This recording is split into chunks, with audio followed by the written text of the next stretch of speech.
On March 24, 2022, the Democratic People's Republic of Korea launched its biggest intercontinental ballistic missile, demonstrating the rogue regime's ability to reach as far as the U.S. mainland. The show of force marked the 12th time North Korea has engaged in proactive weapons testing in the last year alone, violating UN Security Council resolutions and representing a clear threat to regional and global security. Yet, despite being isolated from the rest of the world, outcast as a political pariah, and facing strict sanctions, North Korea has been able to double down on its military modernization drive, vowing to speed up the development of its nuclear weapons arsenal as fast as possible. To achieve this goal, North Korean cybercriminals have conducted attacks on banks, cryptocurrency exchanges, and organizations all over the globe to boost the economy and further its national ambitions. In this video, you're going to learn how crypto hackers are funding North Korea's nuclear program. But before we get started, make sure you like this video and subscribe to the channel for more content like this.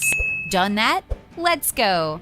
North Korea's operatives, using keyboards rather than guns, stealing digital wallets of cryptocurrency instead of stacks of cash, are the world's leading bank robbers, according to the U.S. Justice Department's National Security Division. Building off an earlier criminal case brought in 2018, 3 North Korean computer programmers were charged in February last year for participating in a wide-ranging criminal conspiracy to steal and extort over $1.3 billion from banks to Hollywood movie studios in a massive hacking spree. All 3 programmers were identified as members of a North Korean military intelligence agency, accused of carrying out hacks on behalf of the government with the goal of using the stolen funds for the benefit of the regime. Unfortunately, despite the charges, attacks originating from the Hermit Kingdom haven't stopped. North Korean hackers launched at least 7 successful attacks on cryptocurrency platforms in 2021, extracting nearly $400 million US, allegations which North Korea denies. But it gets worse. According to blockchain data firm Chainalysis,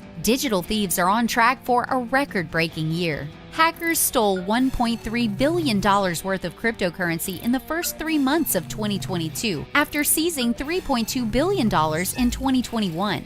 And according to U.S. law enforcement, the attacks are all linked to at least 2 North Korean hacker groups, controlled by North Korea's primary intelligence agency, the Reconnaissance General Bureau, or RGB.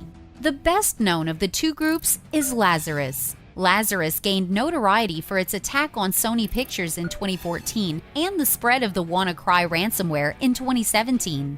The group is known by law enforcement agencies around the world for targeting foreign militaries, governments, and companies in the financial, manufacturing, publishing, media, entertainment, and shipping industries. More recently, the U.S. Treasury Department and FBI tied Lazarus to the theft of more than $600 million in cryptocurrency from the Axie Infinity play-to-earn video game. The game has swelled in popularity as players see the potential to earn real money. One 22-year-old player from the Philippines reportedly bought 2 apartments in Manila with his earnings from the game. This underscores the limits of law enforcement's ability to stop the flow of illicit cryptocurrency across the globe, and is one example of how criminals have learned to target the growing crypto economy's weakest points. Stealing cryptocurrency has become a priority for virtually all of the North Korean groups. One reason the hackers have focused on cryptocurrency over other forms of financial crime is no doubt the relative ease of laundering digital cash.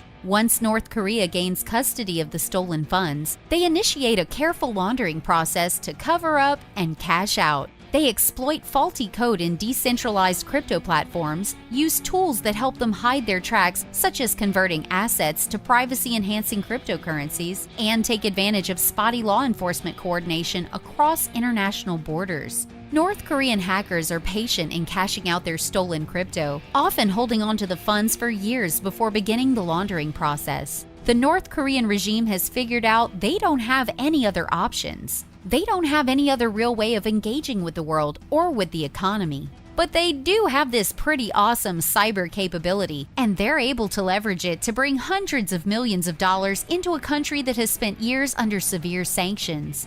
The second North Korean hacker group to concern law enforcement is APT-38, best known for stealing $81 million in the Bangladesh bank robbery that took place in 2016. The group is particularly aggressive, regularly using destructive malware to render victim networks inoperable following theft. They are careful and calculated, often maintaining access to a victim's environment for up to 2 years in order to understand the network layout, required permissions, and system technologies to achieve their goals. APT-38 is unique in that it is not afraid to aggressively destroy evidence or victim networks as part of its operations. This attitude toward destruction is probably a result of the group trying to not only cover its tracks, but also to provide cover for money laundering operations. In any case, these hacking groups have nothing to fear from the North Korean government. After all, they operate in the interests of the state and their great leader.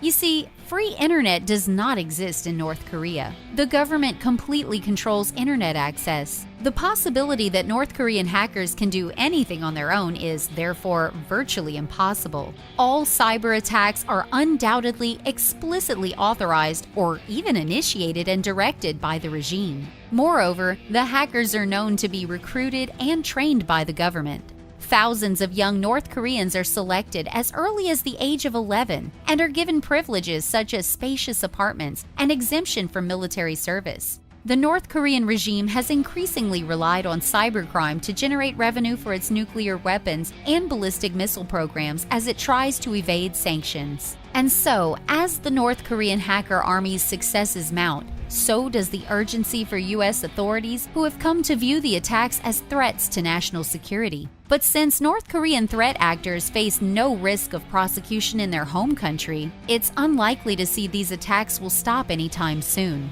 What are your thoughts on North Korea's hacker army? Can they be stopped? Let us know in the comments below. And if you enjoyed this video, please don't forget to like it and subscribe to the channel for more content like this. Until next time!